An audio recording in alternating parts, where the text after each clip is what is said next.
Mamalengke nga muna tayo. Ang presyo ng bigas sa 7th Avenue Market sa Caloocan muling nagtaasan. Utang na loob. Kala ko ba naman good news na ito yung bibigay sa atin ni Edwin Duque. Pero sige, tingnan natin. No? Baka naman may milagro na ang bawat kilo nagiging 1.5.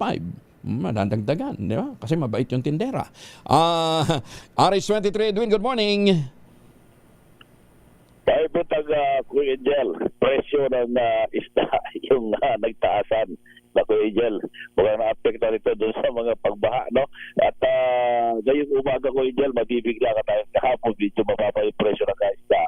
May ilang mababa. Pero ngayong araw, itong presyo ng bagus na kupat, abay, nasa 320 na. Wala sa 280 lang yung binabalitan natin kapos si Papalengke. Biglang tumaas. Yung supply daw galing sa iba't ibang mga probinsya, medyo hindi ganun karami. Kaya nag-a-adjust na presyo.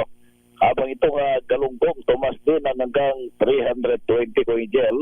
Ang yellow pin tumas na rin hanggang 240.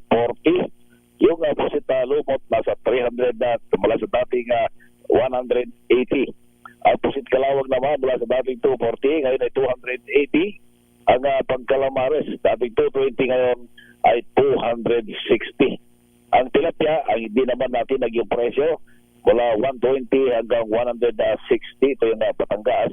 Habang yung bisugong tunay na sinasabi yung pula, 300 pesos mula sa dating 240. Ang lapu-lapu naman ay 300.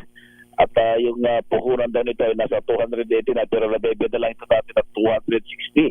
Ang salay-salay ay 240 pesos yung bawat kilo. Yung presyo naman ng karne ko yung gel, ang manok, ay bumaba. Bumaba ka po ng 220, ngayon naging 230. Yung presyo ng manok. Ang yung mahilig naman sa kabayo, may kabayo na rito ko yung binibenta, 440 yung bawat kilo. 450 naman yung o 440 naman yung baka. Habang ang presyo ng baboy 360 at yung pork chop 360 rin. Yung mahilig sa giniling 360, ang pataulihan 280, ang pataunahan 330. Yung yodpo ay natuli pa rin 400 pesos bawat kilo. Yung mga mahilig sa kambing nasa 500 yung kilo nito. Kung gusto mong ulot pa, meron naman 460 at kung pumapaitan naman ay 250 pesos bawat kilo. Yung mga presyo tumas naman sa presyo ng gulay, yung kalabasa 70 pesos, yung kamatis 80 pesos, yung labanos 200, habang yung talong ito ay bumaba na ng 160, karabin yung apalaya wala sa dati 300, ngayon ay 120 pesos bawat kilo. Sa presyo ng presyo ng bagyo 180, yung Tagalog 100 na lang yung bawat kilo. Yung siling labuyo, ito yung mataas pa rin Kuya Jel, nasa 600 pesos bawat kilo. Sa presyo ng bigas, wala 32 hanggang 70 pesos bawat kilo.